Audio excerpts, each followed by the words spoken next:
કામગીરી રદ કરવા કાઉન્સિલરની માંગ।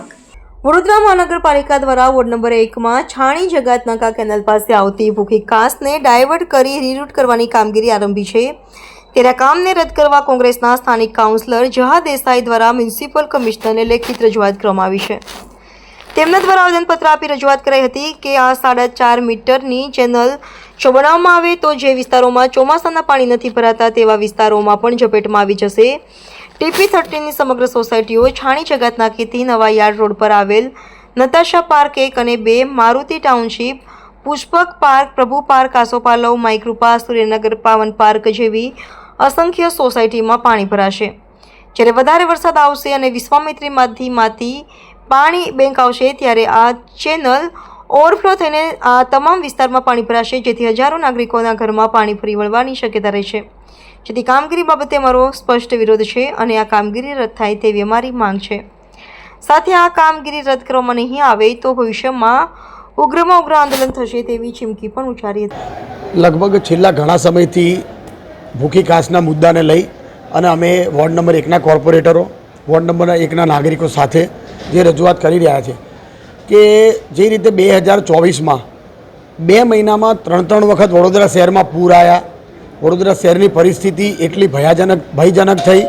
તમે જુઓ પૂરની પરિસ્થિતિ કે વડોદરામાં બહાર નિર્દોષ નાગરિકોના મૃત્યુ થયા, સાથે સાથે પશુઓના મૃત્યુ થયા, વડોદરા શહેરમાં કરોડો અબજોનું નુકસાન થયું। એના કારણે જે રીતે વિશ્વામિત્રી વાઇડનિંગ કરવાનું જે કામગીરી હાલ કોર્પોરેશન કરી રહ્યું છે, તો એમાં એક કામગીરી અમારા વોર્ડ નંબર 1ને અફેક્ટ થઈ એવી કે જ્યાં છાણી જગાતનાકાથી નવાયાર્ડ સુધી ભૂખી કાસને રીરૂટ કરવાની કામગીરી આ લોકો લાવ્યા છે।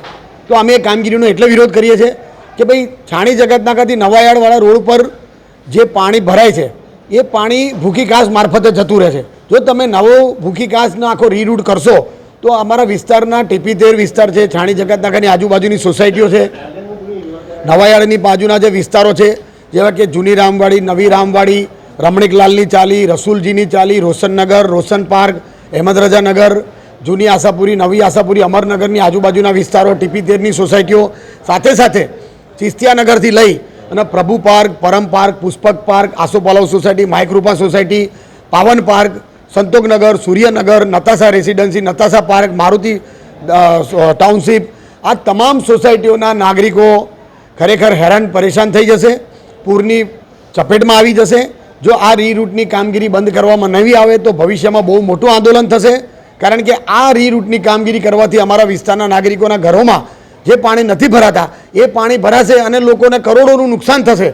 એટલે આ કામગીરી રદ કરવા માટે ભૂખી રીરૂટની કામગીરી છાણી જગાતનાકાથી નવાયાર્ડથી જે નિઝામપુરા સ્મશાન લઈ જવાની કામગીરી જે આ લોકોએ લાવ્યા છે એ કામગીરી કરવાથી જે નવા બનાવેલા રોડો છે એ રોડ પણ તૂટી જશે અને એનો પણ આર્થિક બોજો કોર્પોરેશનના માથે આવશે અને કોર્પોરેશનને નુકસાન ન થાય અને વડોદરા શહેરમાં અમારા વોર્ડ નંબર 1ના નાગરિકોને નુકસાન ન થાય એ માટે આ કામગીરી રદ કરવા માટે અમારી માંગણી છે।